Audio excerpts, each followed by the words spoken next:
السلام علیکم، ایک اسپیک چینل پر خوش آمدید۔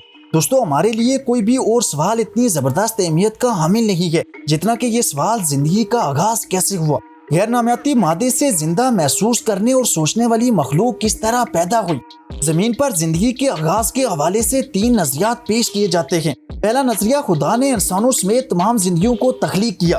دوسرا نظریہ یہ مشہور و معروف فلسفی ارسطو کا ہے کہ زندگی غیر نامیاتی مادے سے از خود پیدا ہوئی، جیسے سڑے ہوئے گوشت سے کیڑے یا گوبر کے ڈھیر سے مردار کیڑے پیدا ہوتے ہیں۔ تیسرا نظریہ، زندگی بیرونی خلا سے زمین پر گرنے والے ایک شہاب ثاقب کے ذریعے آئی اور پھر ارتقاء پذیر ہوئی۔ یہ غیر نامیاتی مادے سے نامیاتی مادے میں تبدیلی کا نقطۂ نظر نسبتاً حالیہ ہے۔ اس کے برعکس از خود پیدائش کا نظریہ کہ زندگی عدم سے وجود میں آئی ایک لمبی تاریخ رکھتا ہے۔ قدیم مصر، چین اور ہندوستان میں از خود پیدائش کے نظریے پر یقین ملتا ہے۔ یہ قدیم یونانیوں کی تحریروں میں بھی شامل ہے، جہاں گلے ہوئے گوشت اور گوبر سے کیڑے پیدا ہوتے ہیں، انسانی پسینے سے جوئیں اور جلتی ہوئی شمع سے جگنو، مینڈک اور شبنم اور گیلی زمین سے چوہے پیدا ہوتے ہیں۔ ان میں سے کچھ نظریات مذہبی اور دیوملائی کہانیوں سے منسلک تھے۔ اس کے برعکس ابتدائی یونانی فلسفہ دانوں کا زاویہ نگاہ اپنے کردار میں مادہ پرستانہ تھا۔ یہ افلاطون کا خیال پرستی پر مبنی نقطہ نظر تھا، جس نے از خود پیدائش کو مافوق الفطرت خاصیت عطا کی، جو بعد میں قرون وسطی کی سائنسی ثقافت کی بنیاد بنا۔ یونانی اور رومی مکاتب فلسفے سے ابتدائی عیسائی کلیسا نے اسے مستعار لیا اور اپنے تصورات کی ترویج کے لیے استعمال کیا۔ مشرقی کلیسا بھی اسی سے ملتا جلتا فلسفہ دیتے ہیں۔ روسٹو نے 1708 عیسوی میں وضاحت کی کہ حضرت نوح اپنی کشتی میں ان جانوروں کو نہیں لے کر گئے جو از خود پیدائش کی صلاحیت رکھتے تھے۔ یہ تمام سیلاب میں ختم ہو گئے اور سیلاب کے بعد ایسی شروعات کے ساتھ نئے سرے سے ظاہر ہوئے۔ مغربی معاشرے میں 19ویں صدی کے اوسط تک یہ غالب عقیدہ تھا، لیکن اسلام کے نقطۂ نظر سے دیکھا جائے تو اس کو بآسانی رد کیا جا سکتا ہے۔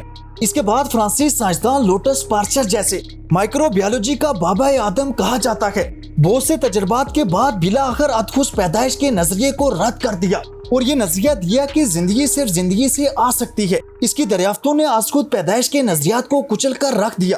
اس کے بعد سویڈن کے ایک کیمیائی دان سوینٹی آرہینیس نے اپنی کتاب ورلڈ ان دا میکنگ میں نظریہ پیش کیا کہ جس کی روح سے وہ اس نتیجے پر پہنچا تھا کہ اگر کرۂ ارض پر حیات از خود جنم نہ لے سکتی تو پھر یہ یقیناً دوسرے سیاروں سے متعارف کروائی گئی ہیں۔ وہ ایسے سپروس کی بات کرتا تھا جو دوسرے سیاروں میں حیات کا بیج ڈالنے کے لیے سفر کرتے تھے، لیکن ہمارے کرۂ ارض پر اگر کوئی ایسا بیج شہاب ثاقب کے ساتھ آتا تو وہ یقیناً جل کر راکھ ہو جاتا۔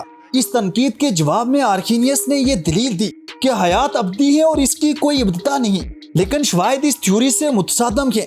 دوستو، اگر ہم سائنسدانوں، فلسفوں اور دانشوروں کے نظریات یا بحثوں میں الجھیں تو کبھی بھی حقیقت تک نہیں پہنچ سکتے، کیونکہ فلسفے کی مثال اندھیرے میں پائی جانے والی اس کالی بلی سی ہے جو نظر نہیں آتی۔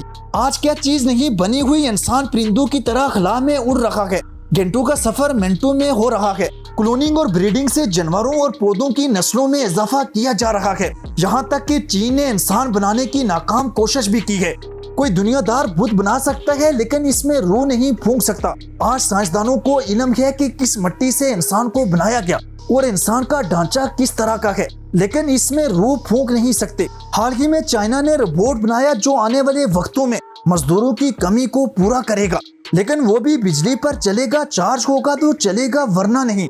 دوستو، اس کائنات کے بارے میں دین اسلام میں ایک واضح تصور ملتا ہے۔ قرآن پاک کی سورۃ انبیاء میں ذکر ہے کہ کیا ان کافروں کو یہ معلوم نہیں ہوا کہ آسمان اور زمین بند تھے، پھر ہم نے ان دونوں کو کھول دیا، ہم نے پانی سے ہر جاندار چیز کو بنایا ہے، کیا یہ سن کر ایمان نہیں لائے؟ آج سائنس نے ثابت کیا ہے کہ جاندار کے بنا پانی ہے، پانی کے بغیر کسی چیز کا وجود نہیں۔ اس کے بعد سورۃ طٰہٰ میں ارشاد باری تعالیٰ ہے کہ اسی زمین سے تمہیں پیدا کیا ہے اور اسی میں پھر واپس لوٹائیں گے اور اسی سے پھر دوبارہ تم سب کو نکال کھڑا کریں گے۔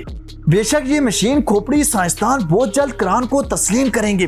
نصف سے زیادہ قرآن کی باتوں کو آج سائنسدانوں نے تسلیم کر لیا ہے۔ تو دوستو، کیسی لگی آپ کو یہ ویڈیو؟ زمین پر جاندار کے وجود کے حوالے سے یقیناً علم میں اضافہ ہوا ہوگا۔ خوش رہیں اور خوشیاں بانٹیں، یہی اس عارضی زندگی کا حسن ہے۔ شکریہ۔